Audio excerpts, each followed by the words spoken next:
Será que trouxeram perguntas hoje, hein? Vamos lá, né?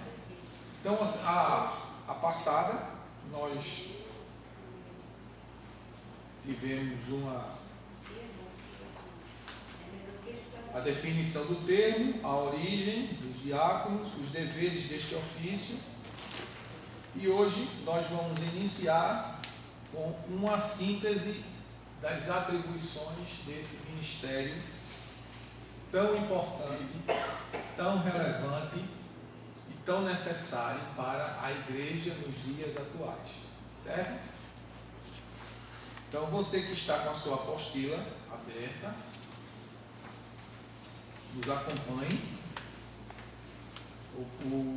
A epígrafe é uma síntese de suas atribuições. Aí vem: não é justo que desamparemos a palavra de Deus e sirvamos às mesas. Escolhei, pois, dentre vós, irmãos, 7 varões de boa reputação, cheios do Espírito Santo e de sabedoria, a quem possais constituir sobre este importante negócio, né? Então vem a primeira atribuição do diácono: executar as tarefas materiais da igreja local. Qual o propósito para que os diáconos executem as tarefas materiais da igreja local? Para que os pastores possam se concentrar na oração e no ministério da palavra. Porque, irmãos, como corpo de Cristo que nós somos, cada um tem a sua atividade, sua função, seu funcionamento, e sem aquele funcionamento há um prejuízo orgânico no organismo. Espiritualmente, na igreja, todos nós temos suas funções, e quando nos referimos ao ministério diaconal, quando ele deixa de ser exercido, sobrecarrega o pastor, e este fica sem o tempo hábil suficiente para estudar, orar e ter um período de descanso, porque ninguém é de ferro, nem se cansa, não é? Então os diáconos, eles trazem essa execução, essa atribuição no organizar da atividade física do templo, para que não haja uma preocupação do ministério pastoral para executar esse tipo de coisa. Por quê? É porque é inferior? Não. É porque vai trazer desgaste, cansaço. E a gente que ministra a palavra precisa estar com a mente descansada para poder fluir, aprender e distribuir. Alguém consegue estudar com zoada? Com barulho? Não. Não é? Alguém consegue estudar e ao mesmo tempo fazer outra coisa? Não. Então, dentro desse contexto, o pastor, ele precisa ter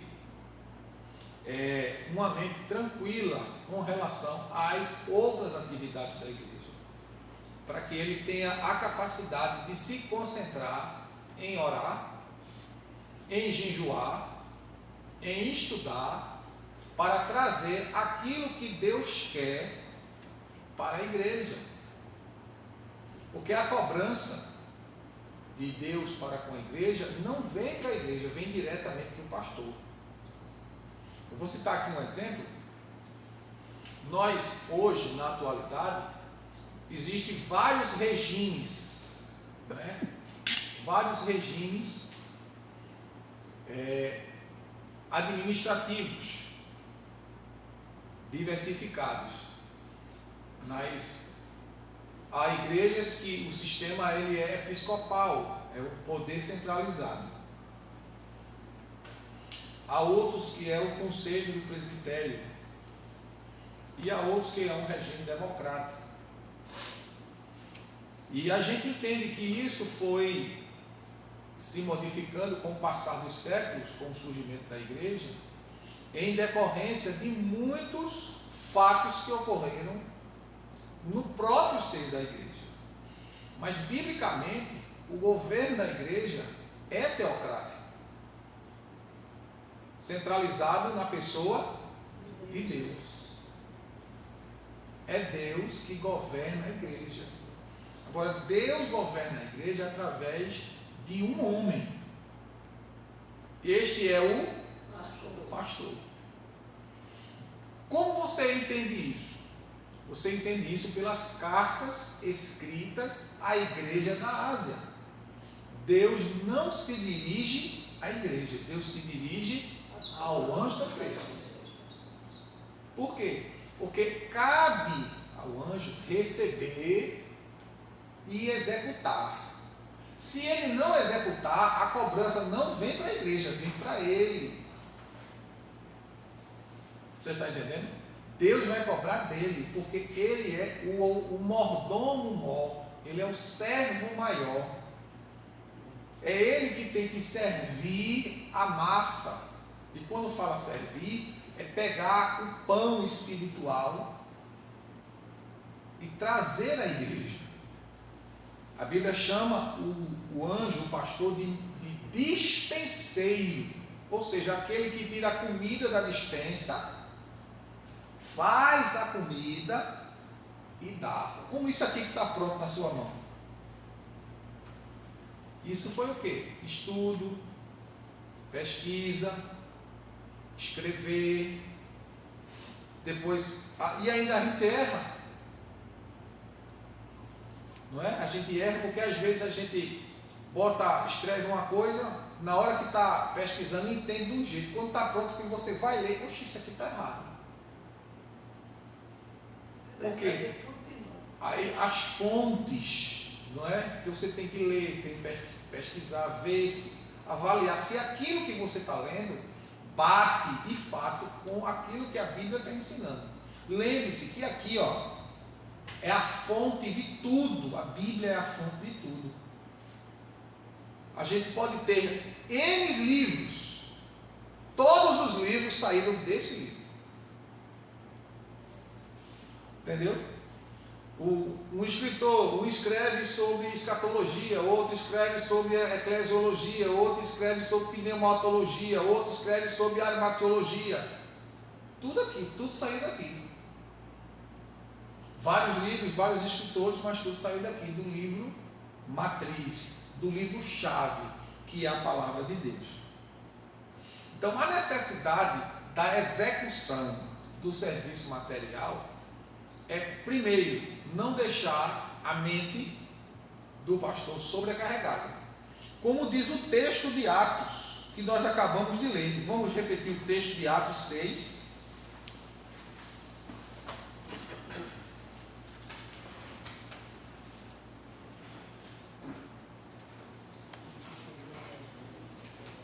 Verso 2, Atos 6 e 2. Então os 12 reuniram todos os discípulos e propuseram: não é sensato negligenciarmos o ministério da palavra de Deus, a fim de servir as mesas. Portanto, irmãos, escolhei dentre vós 7 homens de bom testemunho, cheios do Espírito Santo e de sabedoria, aos quais encarregaremos deste ministério. E é importante entender que as pessoas que seriam indicadas para o exercício do ministério, eles precisavam ser cheios do Espírito Santo. Por quê? Porque somente uma pessoa cheia do Espírito Santo terá o discernimento de entender esse processo. Um administra, o outro executa. Um raciocina e o outro faz. Por quê? Muitas pessoas acham ou pensam. A pessoa trabalha, um exemplo, né? Sentado em um escritório de uma grande empresa.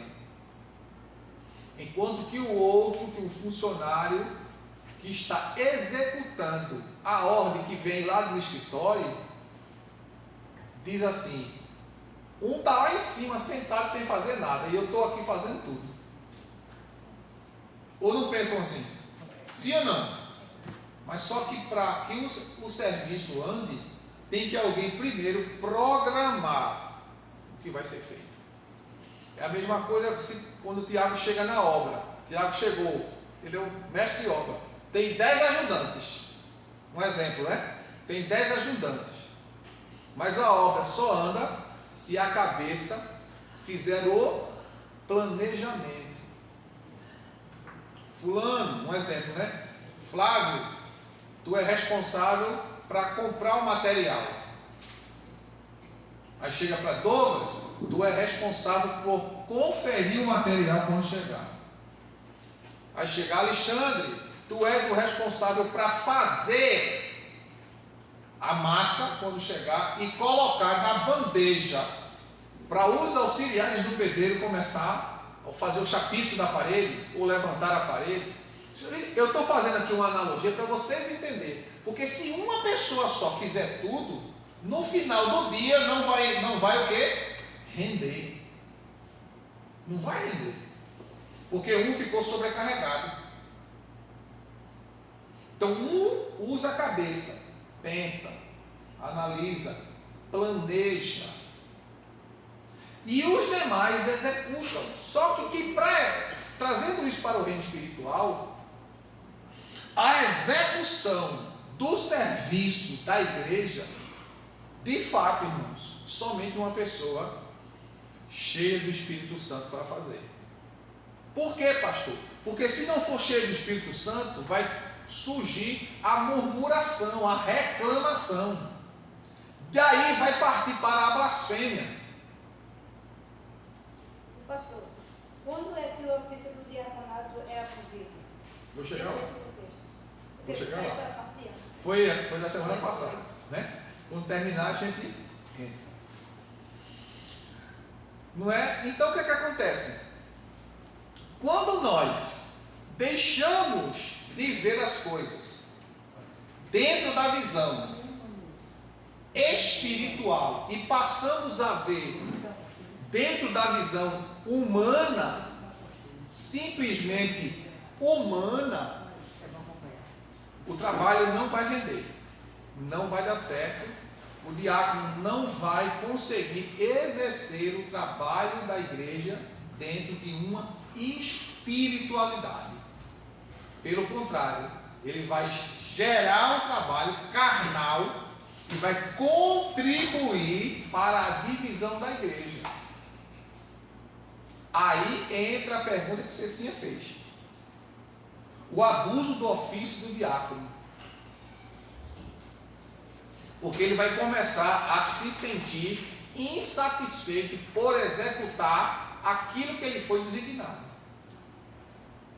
Por isso que é importante você que está fazendo este curso, os que são e os que pretendem ser, analisar se de fato você tem esse chamado, para que depois não reclame. Ah, rapaz, eu chego na igreja, um exemplo, eu não consigo assistir um culto, porque o tempo todo o pastor me chama, fulano me chama, Beltrano me chama. Você é o quê? Eu sou o diácono. E ele vai chamar quem se não for o diácono? Você é o oficial da igreja. Ele tem que lhe chamar. Você intermedia pastor, serviço e membresia. Você intermedia isso. Lá onde eu congregava eram 14 diáconos. Sabe quantos eram procurados? Um. Quem era? Eu. Por quê? Porque os outros não gostavam de atender os irmãos. Chegavam, o culto começava e iam lá para a porta conversar. Enquanto eu ficava em pé. O culto todinho. De olho lá no pastor. Quando o pastor fazia o sinal, chegava rapidinho, diga. As cadeiras. Já organizou, já está tudo pronto, pastor. Porque como a igreja grande tinha mais de 1000 membros, e a bancada não comportava a membresia. O que era que eu fazia? Eu chegava antes de começar o culto, subia lá para o segundo andar, descia as cadeiras todinha. Aí subia para a galeria, fazia 2 fileiras, uma do lado do outro, descia para o corredor do meio, fileira de um lado do outro, para o corredor lateral, outra fileira de um lado do outro. Quando o pastor falava, já está tudo pronto. Ele não tinha o que reclamar. Porque eu sabia o que eu tinha que fazer. Eu não precisava ele me lembrar. Chegava, botava as cadeiras, ia para o filtro. Porque eram 3 filtros. Eu olhava se tinha o garrafão os 3. E se os garrafões estavam cheios. E quando, irmãos, eu não olhava, muitas vezes faltava água para toda a igreja. Porque não tinha água para ninguém beber. Eram 25 garrafões por semana de água. Aqui a gente gasta 5, né? Às vezes. Lá era 25 por semana. Eita, faltou água, não tem água. Pense em desespero. Afetava o departamento infantil, as crianças que precisavam tomar água, o departamento dos adolescentes, que o culto ficava à parte, ficava um culto à parte, uma sala à parte para os meninos de 8, 10, 12 anos. Juninho participou muito desse culto. Então tinha que estar pronto. Quando eu chegava que não tinha, eu já ia no vizinho. O nome do vizinho era Edinho, por coincidência. Seu Edinho, tem água aí? Tem, estou precisando de tantas. Abri a porta de trás da igreja, abri, ele trazia, disse: quando o tesoureiro chegar, eu falo com ele. Era assim. Eu não precisava ouvir o pastor pedir, porque eu sabia o que tem que se fazer. Qualquer um de vocês aqui pode ir lá e perguntar o que eu estou lhe contando, se é verdade ou não. Era o culto todinho, do início ao fim. Indo e vindo, atendendo, pedindo, hora de oferta, contar as ofertas. Aqui não tem, lá tem o preenchimento do talão.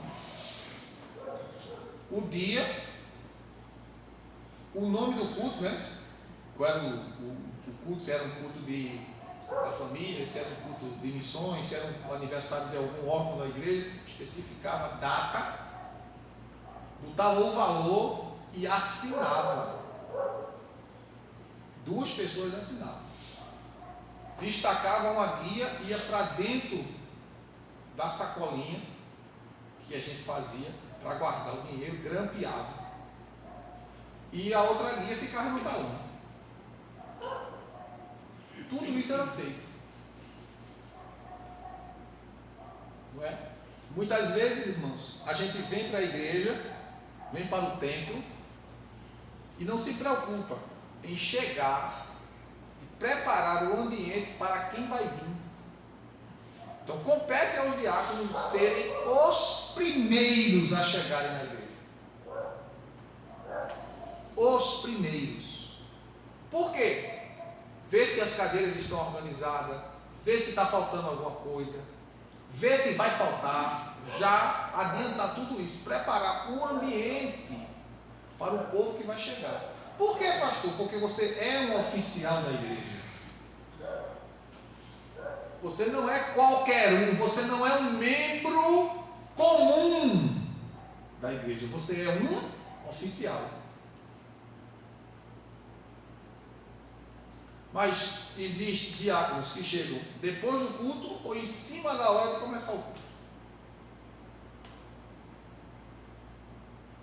Não é? Por isso que a Bíblia diz que aqueles que servem bem alcançarão posição de confiança.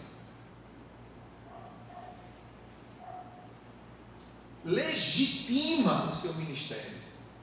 Dá legitimidade ao exercício do seu ministério diaconal. Segundo, dentro desse contexto, ou primeiro ainda, do executar as tarefas materiais da igreja local, neste rol de atividades, poderíamos enquadrar: servir a ceia do Senhor, tirar a oferta, organizar bancos, zelar pela igreja, fazer pagamentos quando se fizer necessário, fazer compras, havendo necessidade, e etc. Mais trabalhos que possam surgir e será da competência do oficial, do diácono. Segunda atribuição, promover a paz e união no seio da igreja. Os diáconos devem lutar contra murmurações e partidarismo, ao invés de tolerar e até criar e encabeçar, liderar. Percebeu que tem alguma coisa que é contrária à harmonia, à paz, à unidade da igreja? Não alimenta, corta. Por que, pastor, ele deve fazer isso? Primeiro, porque é bíblico, é espiritual. 6 coisas o Senhor aborrece, e a 7ª ele abomina: o que semeia contenda. Como o diácono, o oficial diácono, faz a mediação, igreja, corpo, e o ministério pastoral, como ele faz essa mediação, criar um vínculo entre toda a membresia e todos os oficiais. Não alimentar. Alguém veio a você, fez uma queixa de alguma coisa errada, tá certo, irmão? Aconteceu isso, vamos chamar o pastor. Porque tem gente que fala, cria uma coisa, mas na hora não prova, não quer dizer nada. Há coisas que ele resolve na hora, para evitar uma coisa maior. E há coisas que, não, vamos levar o pastor, vamos sentar e conversar, mas não alimentar a murmuração. Por quê, irmãos? É a mesma coisa que uma família dividida. Vou contar um exemplo que acontecia na minha. Eu pequeno, morando aqui no Alto Pascoal, se juntasse 100 crianças, não era um Silvio, treloso até dizer basta. Minha mãe me botava de castigo, minha mãe ia para a psicotapa, não é? Quando o pai chegava, aí eu, aí eu já ia chorando. Aí o que o pai fazia para eu parar de chorar? Ele tinha que ir lá dar uma tapa na minha mãe. Vê? Coisinha boa. Qual era o dele? Sua mãe bateu em você, botou de castigo porque você mereceu. Mas ele ia fazer o quê? Afagar o meu pecado. Seu ego, né? O meu pecado, porque a criança peca, né? Porque o pessoal diz que criança não peca. Criança peca. É tudo que a Bíblia diz. Usa a vara na criança para espantar, tirar dela a astúcia, a malícia. Aí assim acontece na igreja. Gente, afagar o pecado, prejudicar o outro em detrimento do meu mau comportamento, da minha má conduta, da minha falta de vida com Deus. Aí eu vou afagar. Não. Tem que aprender a cortar, não tolerar. Ah, pastor, mas a pessoa vai ficar com raiva, vai fazer o quê? A gente não agrada a todo mundo. Então, isso aqui a gente nem precisa ser diácono ou diaconisa para promover a paz. Pois é. É uma... Mas como nós estamos num estudo da...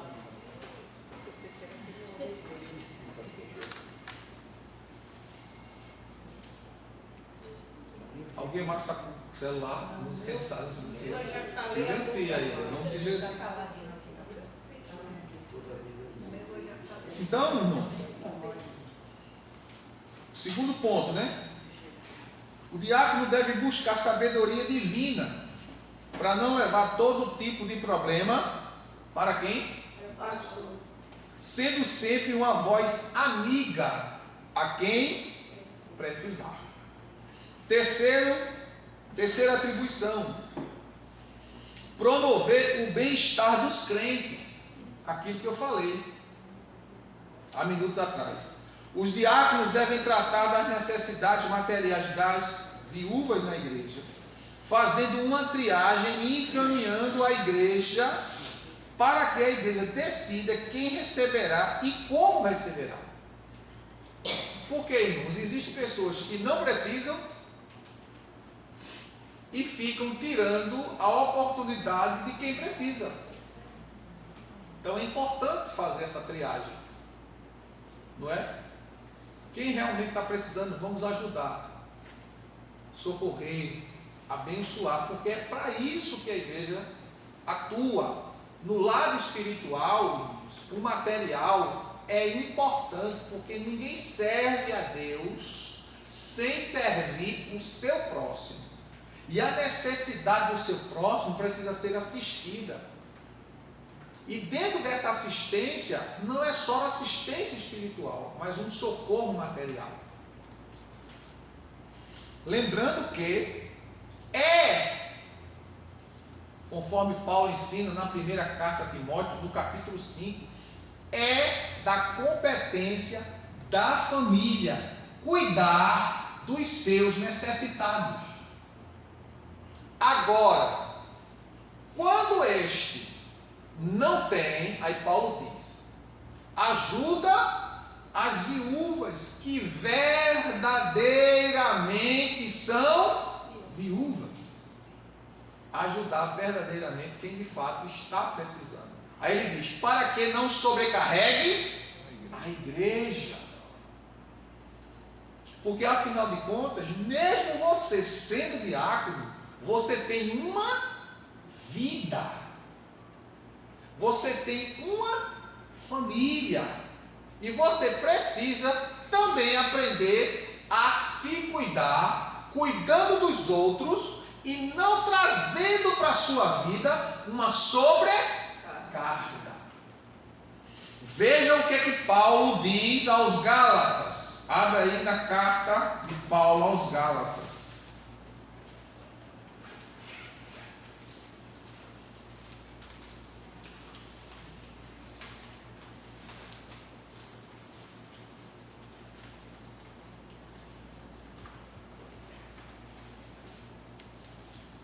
Acharam?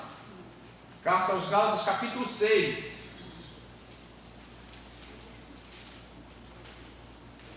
Capítulo 6. Diz assim: irmãos, se alguém for surpreendido em algum pecado, vós que sois o quê? Espirituais, deveis restaurar essa pessoa com espírito de mansidão e humildade. Todavia, cuida de quem? De ti mesmo, para que não sejas igualmente tentado. Olha, você vai ajudar alguém que caiu, alguém que precisa, mas ao mesmo tempo que você ajuda, você precisa estar tendo cuidado com você mesmo. Porque o que acontece quando a gente auxilia alguém? Você pode se envolver emocionalmente com a pessoa devido à situação que ela está enfrentando. Aí, em vez de você ajudar a levantar, você acaba de matar e cai junto com ela. Então, por isso que tem que ter o cuidado. Ter a mente blindada. Olha, a gente vai, um exemplo, citar um exemplo que aconteceu aqui conosco. Nós começamos a ajudar aquela família de Carmélia, com 8 crianças, o diácono Givaldo, o diácono Jorge, eu, o irmão Denis. Chegou um tempo que a nossa ajuda não podia dar continuidade. Já tínhamos construído a casa, feito o piso e tudo que necessitava. Mas o ambiente se tornou inviável. Por causa de quem? Da própria família dela. Então chegou o momento de quê? Sair. Para não comprometer nem os irmãos, nem a igreja. Vocês estão entendendo agora? Ajudamos. Não tinha casa, a gente construiu do zero. A ajuda de todos os lados nós tivemos. Mas chegou um momento que o ambiente do qual nós éramos os abençoadores se tornou inviável para nós estarmos lá. Por causa de quê? Do comportamento da própria família. Quantas vezes, irmãos, eu cheguei lá, a vizinhança, o senhor vai ficar com a casa de Carmélia? Eu, por quê? Não, porque a mãe dela disse que o senhor vai construir para ficar com a casa dela.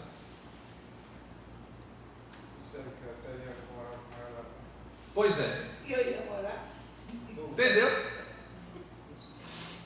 Nós levamos algumas crianças que estavam com um bicho na cabeça para cuidar. Foram dizer que nós iríamos sequestrar as crianças. Veja. Então, a gente vai ajudando, vai abençoando, vai socorrendo, mas há coisas que têm um limite. Por quê? Porque a pessoa não nos dá a condição de continuar ajudando. E o cuidado que a gente precisa ter para não se envolver emocionalmente e, se isso aí, cair nas garras de Satanás.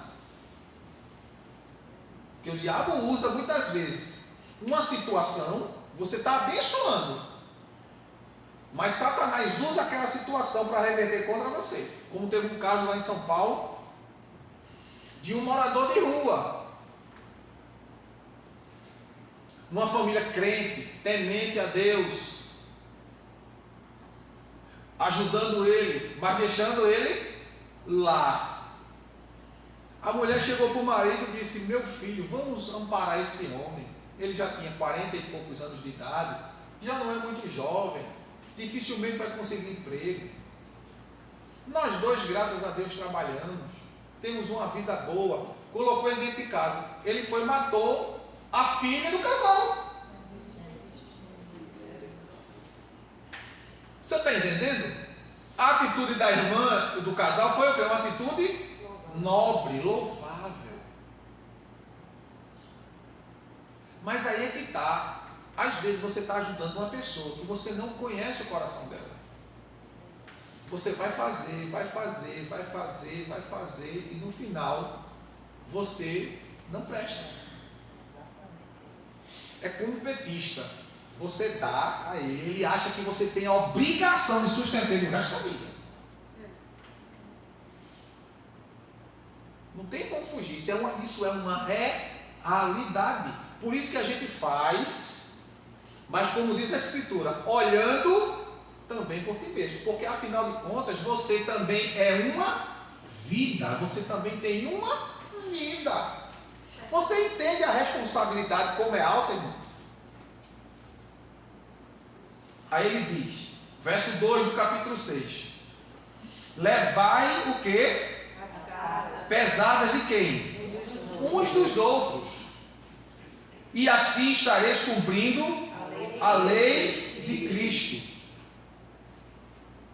Você vai ajudando, dá uma mão, dá um suporte, dá um socorro, mas nunca faça além do que você pode. Porque você não conhece o futuro, você não conhece o amanhã. Possa ser que você consiga fazer algo a mais debaixo da direção do Espírito Santo.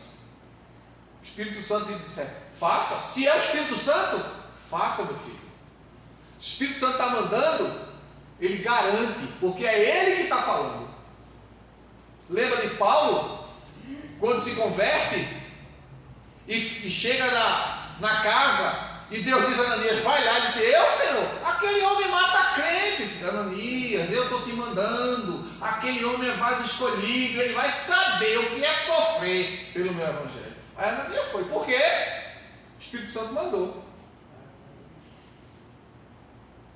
Existem exceções. Por isso que o diácono precisa ser o quê? Cheio do Espírito Santo. Sabedoria para discernir as coisas. Não ser levado pela emoção. Tem que ter entendimento para fazer as coisas.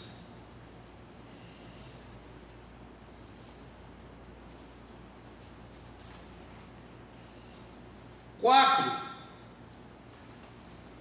evangelismo pessoal. E Estevão, cheio de fé e de poder, fazia prodígios e grandes sinais entre o povo, e não podiam resistir à sabedoria e ao espírito com que falava. Estevão era um dos diáconos. Foi o que aconteceu com Estevão? Mataram ele. Porque não tinham como contra-argumentar os argumentos de Estevão. Porque além de ser cheio do Espírito Santo, conhecia a palavra. Conhecia a palavra. Mas os que andavam dispersos iam por toda parte anunciando a palavra. E descendo Filipe à cidade de Samaria, lhes pregava a Cristo. Veio a perseguição, Filipe desceu para Samaria. Filipe era um dos diáconos. Diácono que tinha o dom do evangelismo, era um evangelista. E as multidões unânimes prestavam atenção ao que Filipe dizia, porque ouviam e viam os sinais que ele fazia. Olha, diácono também ora, e Deus também usa diácono para curar enfermos, para expulsar demônios. Amém? Amém. Não é aquele diácono que está na igreja e diz, vamos ligar para o pastor para ele vir expulsar o demônio. Não, você tem a unção de Deus sobre sua vida. E você pode, em nome de Jesus, ser um chamado do Senhor para fazer este excelente trabalho. Depois de ganhar o eunuco etíope para Cristo, Filipe se achou em Azoto, indo passando a anunciar o evangelho em todas as cidades até que chegou a Cesareia. Notemos que todos os deveres fim do diácono são, virando a página, todos os deveres fim do diácono são auxiliar. Aí vem agora as qualificações dos diáconos, como dadas em Atos 6. Homens de boa reputação. Os diáconos são para ser homens de boa reputação em termos gerais. São para ser homens em que o povo tenha a máxima confiança.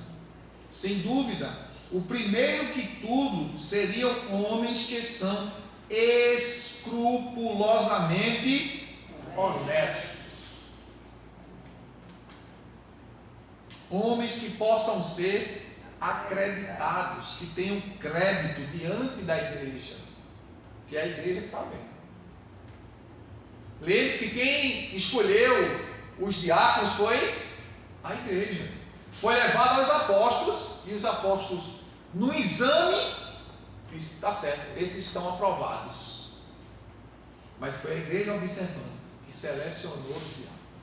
Como tem muitos aqui, que são indicados ao ministério diaconal pelos próprios diáconos, ou não? Sim. Sim ou não? Sim. Pois é. Os próprios diáconos veem, isso aqui dá para ser diácono, isso aqui tem chamado, isso aqui tem vocação. Homens de boa reputação, cheios do Espírito Santo, como nós falamos, né? Mas para seguirmos a apostila, o Espírito Santo está em todo crente, Ele é recebido ao tempo que somos salvos e depois habita conosco para sempre. Deixa a gente abrir aqui uma ressalva. O Espírito Santo habita para sempre naqueles que não botam o Espírito Santo para fora. Entendeu? A Bíblia diz, 4:30 de Efésios, não entristeça o Espírito, com o qual fostes selados para o dia da redenção. Não entristecer, porque o Espírito Santo é Deus, e o Espírito Santo, como Deus, também é uma pessoa. Irmãos, Deus é Deus, mas Deus tem sentimentos. Deus tem sentimentos. Deus ama, Deus se ira, Deus se enraivece, Deus se decepciona. Veja que essas coisas que eu estou falando aqui para vocês, dentro da teologia, existe uma coisa chamada antropopatia. É onde nós usamos as nossas terminologias linguísticas para termos uma nocibilidade, uma noção da pessoa de Deus. Quando diz que Deus se entristece pelo Espírito Santo,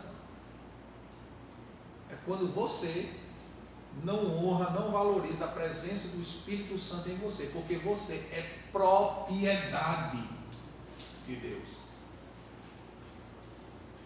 Você pertence a Ele.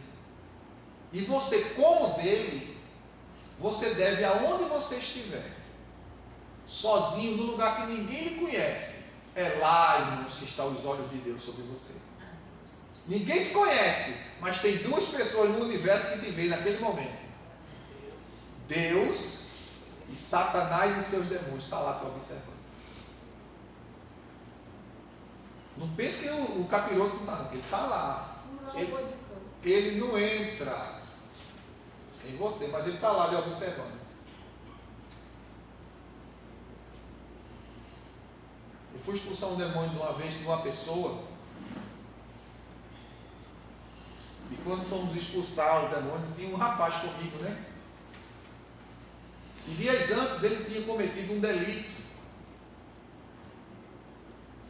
só que eu não sabia. Mas o demônio sabia. E quando ele foi expulso, ele disse: quem és tu? Tu fizesse assim, assim eu disse: cala-te. Mandei ele se calar para ele não contar as coisas que o irmão tinha feito. Eu disse: cala-te. Aí expulsei o demônio da pessoa, depois não, o que foi que houve? Aí ele contou tudinho. Eu disse: não tem condições, meu filho, desse jeito. Você quer matar Jesus de vergonha, né? Veja a linguagem que a gente usa. Tem como matar Jesus? Não tem. Mas isso é uma expressão da nossa linguagem humana. Você quer fazer vergonha no Evangelho? E Satanás tem um prazer de... E ele tem esse prazer de lançar na cara. Tu fizesses, cala-te. Ele se calou e expulsamos em nome de Jesus. Pastor, por que quem não é evangélico, que faz parte desses negócios de terreiro? Porque eu geralmente... Vamos deixar para o intervalo para você fazer essas perguntas, para a gente não fugir aqui. Quando recebemos o Espírito Santo, recebemos tudo dele, porque ele é uma pessoa e, portanto, ele é o quê? Indivisível. Ele não se divide. Indivisível. A doutrina de que o Espírito Santo é recebido depois da conversão, como foi no caso com os crentes de Pentecostes. Isso aqui está errado, viu? Essa frase aqui, ó. Como foi o caso com os crentes de Pentecostes. Quando a pessoa só pode receber o Espírito Santo quando de fato se converte. Os discípulos não receberam o Espírito Santo no dia de Pentecostes, não. E por que, pastor, eles não receberam o Espírito Santo no dia de Pentecostes? Somente no dia de Pentecostes. Ora, o Espírito Santo só poderia ser dado aos apóstolos depois da ressurreição de Cristo. Porque se Cristo estava com os apóstolos, o Espírito Santo não vinha sobre eles. Porque Cristo estava ali com eles. 7, bora ver? 7 de João.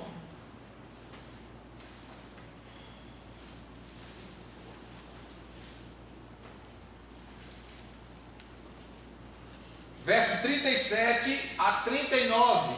João 7, 37 a 39.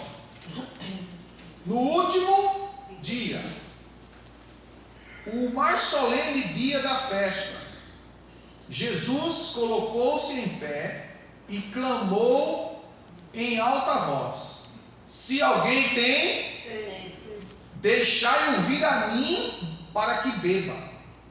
Aquele que crê em mim, como diz a Escritura, do seu interior fluirão rios de água viva. Agora, quem é essa água viva? Verso 39. Mas ele se referiu ao Espírito, que mais tarde receberiam os que nele crescem.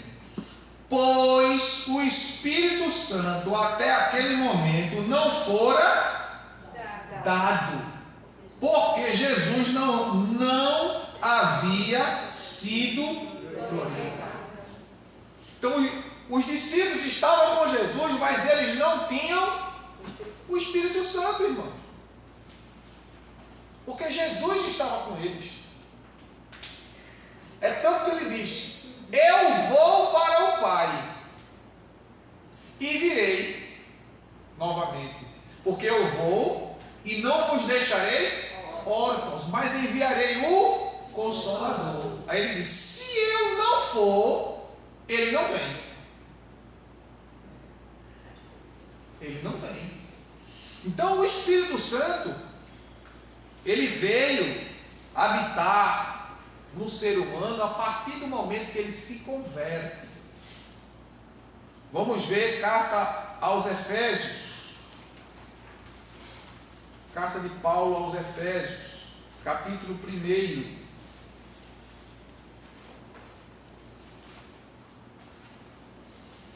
Verso 13.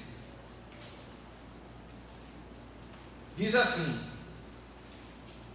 nele igualmente vós, tendo ouvido a palavra da verdade, o evangelho da vossa salvação, e nele também crido fostes com o Espírito Santo, que é a garantia da nossa herança para a redenção da propriedade de Deus para o louvor da sua glória. Ou seja, você se arrependeu, depois que ouviu o Evangelho, o Espírito Santo veio morar em você, você foi selado. E este selo diz que é a garantia da nossa herança. Qual é a nossa herança? Os céus. Ele nos garantiu isso porque ele está em nós. Se você perder o Espírito Santo, resumindo uma palavra curta e grossa, você está lascado. Você não tem o céu de jeito nenhum. Não tem. Não tem volta. Então é o Espírito Santo que vem habitar em nós quando nós nos arrependemos dos nossos pecados, mediante a exposição do Evangelho. Quando o Evangelho é pregado e alguém entende a mensagem do Evangelho e se arrepende, ele já se arrependeu ali pela ação do Espírito Santo, porque o Espírito Santo convence o homem do pecado, da justiça e do juízo. O Espírito Santo já está atuando ali. Se arrependeu, o Espírito Santo passa a habitar nele e o sela. Continuando, aí o segundo parágrafo, da página 3. Ainda que gente salva tenha o Espírito dela, não estão todos cheios dele. Ela tem tudo dele, mas ele não tem tudo dela. Ou seja, o Espírito Santo está em você. Vou dizer, vamos generalizar essa palavra, está no crente. Mas às vezes ele não tem tudo em você. Como assim, pastor? Você não dá liberdade para ele agir em todas as áreas da sua vida. Por isso que a gente precisa sempre se avaliar, examinar-vos a vós mesmos. Se é que vocês estão em Cristo Jesus. Se é que vocês já não estão reprovados. Paulo fala isso na segunda carta aos Coríntios, capítulo 13, verso 4 e 5. Ele manda a gente se avaliar. Ou seja, muita gente, irmãos, muitos de nós precisamos nos converter de nós mesmos. Nos converter de nós mesmos. Isso é dos nossos maus hábitos, dos nossos maus costumes, das nossas formas de ver as coisas. Por isso que a Bíblia fala da renovação da mente. Renovação da mente pelo Espírito, pelo conhecimento da palavra. Só assim a gente vai experimentar a boa, perfeita e agradável vontade de Deus, sem reclamar. Quando Paulo diz assim, em tudo eu estou experimentado, porque de todas as coisas eu estou satisfeito. Eu sei ter muito e sei ter pouco. Por quê? Porque eu entendo isso. E quanta coisa de nós, às vezes uma coisa errada, mas Jesus, e começa. E ele diz, alma de gato, eu te salvei, eu perdoei. O que é que tu está falando aí? Então a gente muitas vezes precisa se avaliar. Sentar. Olha, sabe aquele momento que você precisa sentar com você sozinho, sem ninguém perto de você, dobrar seu joelho ou baixar sua cabeça e começar a pensar em você, como pessoa, como eu estou, pai, o que eu preciso melhorar, como crente, como marido, como irmão, como mulher, como cidadão, como filho, e etc. E deixar o Espírito Santo vir e falar com você. Porque o problema é que a gente ora, mas não para ouvir o Espírito. Lembra quando Deus manda Elias para o monte? E quando Elias chega lá no monte, um grande terremoto houve no monte. Grande vento, de forma que as rochas eram fendidas. Fogo, tremor. Mas quando tudo isso passou, aquela voz suave, Elias, era Deus falando com Elias. Às vezes a gente precisa silenciar, parar e dizer, Espírito Santo, o que é que o Senhor quer de mim?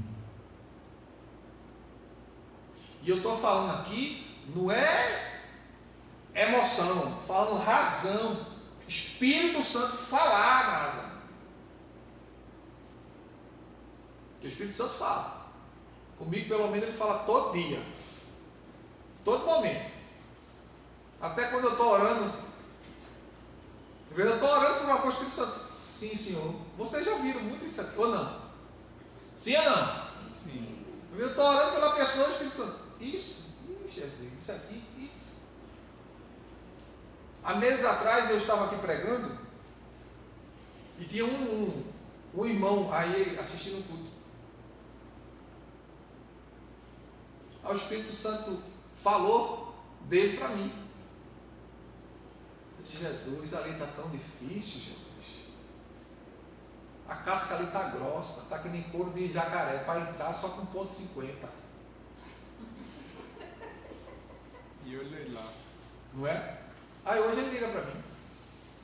Tudo foi hoje, ele ligou para mim. Glória a Deus. Pastor, eu preciso falar com o senhor. Eu disse, vamos falar. Vamos conversar. E marquei para falar com ele já.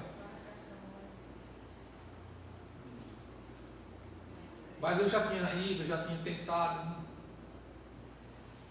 E eu fiquei orando. E aqui no culto domingo de noite, o Espírito mostrou ele. Eu digo, eu não vou falar não, Jesus, eu vou esperar. Porque o espírito do profeta é sujeito ao profeta. Deus lhe dá a mensagem e você entrega a mensagem se você quiser. Agora, se você não entrega, é com Deus, né? Deus vai cobrar de tudo. Vocês estão entendendo? Então a gente precisa ter esse discernimento.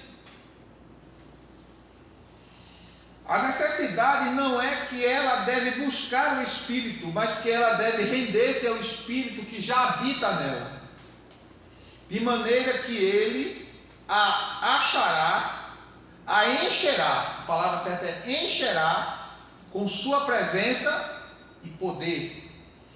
Dele é uma presença expansiva e ele enche tanto de nós, e somente tanto de nós, como não está cheio de algo mais.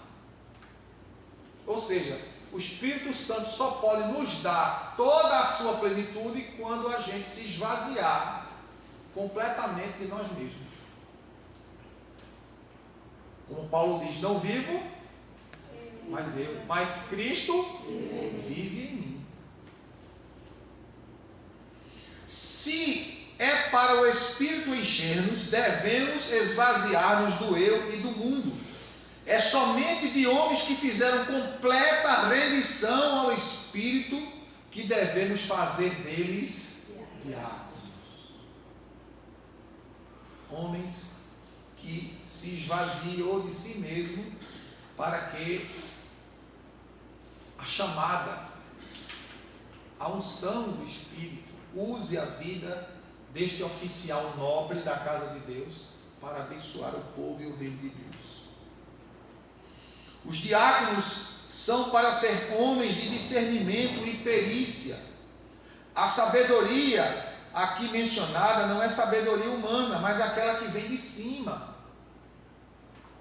Porque quando diz que o diácono precisa ter sabedoria, não é apenas uma sabedoria terrena, mas é a sabedoria que vem de cima, que ensina o diácono a tratar da diversidade, da complexidade do serviço diaconal com sabedoria de Deus. É dessa sabedoria aqui, Tiago 3,17, que Deus está falando que o diácono deve ter. Tiago 3,17 diz assim: porém a sabedoria que vem do alto é antes de tudo pura, repleta de misericórdia e de bons frutos, imparcial e sem hipocrisia. Essa é a sabedoria que deve nortear a vida do diácono. O senso comum é o pensar comum do homem. E o pensar comum do homem é o pensar da mente carnal.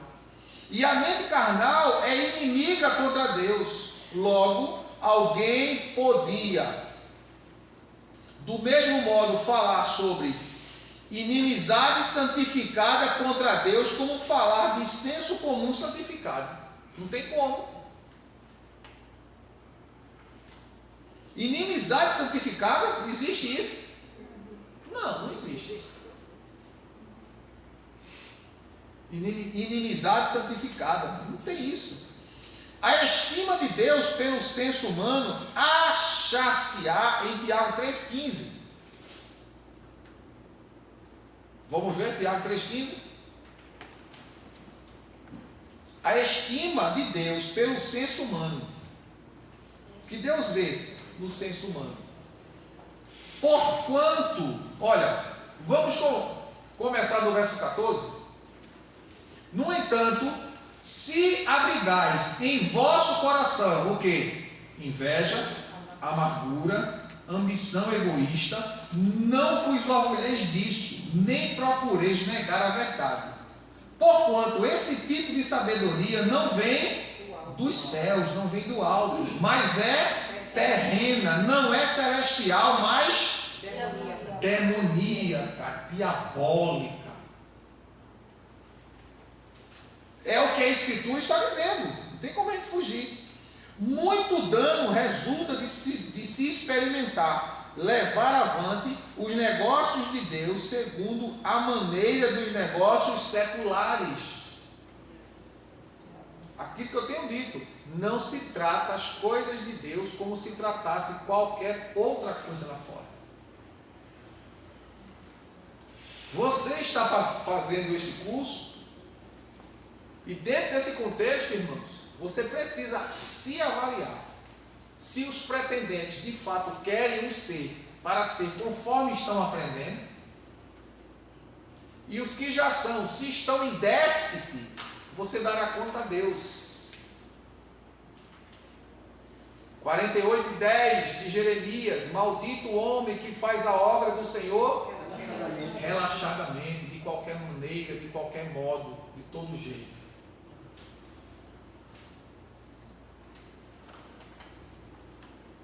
Tiago 1:5. Tiago hoje está mais falado do que tudo.